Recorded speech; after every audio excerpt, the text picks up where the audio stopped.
కార్మిక శక్తికి వేడుకి May Day. May Day అంటే సెలవుల దినంగా, కార్మికుల దినోత్సవంగా మనలో చాలా మందికి తెలుసు. ప్రపంచ కార్మికుల దినోత్సవం మేడే అంటే ప్రపంచంలోని కార్మికులందరూ కలిసి కష్టపడి సాధించుకునే విజయ సూచిక మేడే. ఆనాడు కార్మికులు 8 గంటల పనిదినం కోసం పోరాడారు. ప్రాణాలు సైతం త్యాగం చేసి కార్మిక ప్రపంచానికి చీకటిని చెరిపివేసి వెలుగునందించారు.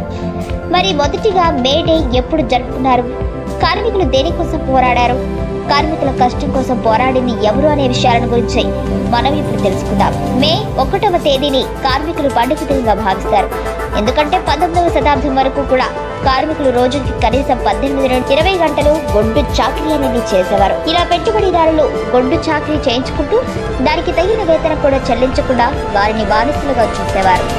ఈ విధంగా కార్మికులకు జరుగుతున్న అన్యాయాన్ని అరికట్టడానికి మార్క్సిస్ట్ మూల పురుషుడు కార్ల్ మార్క్స్ ప్రపంచ కార్మికులకు ఉద్యమం చేయాలంటూ పిలుపునిచ్చాడు. ఇక మొట్టమొదటిసారిగా 1806 సంవత్సరంలో కార్మికులు తిరుగుబాటు అనేది చేశారు. బ్రిటన్లో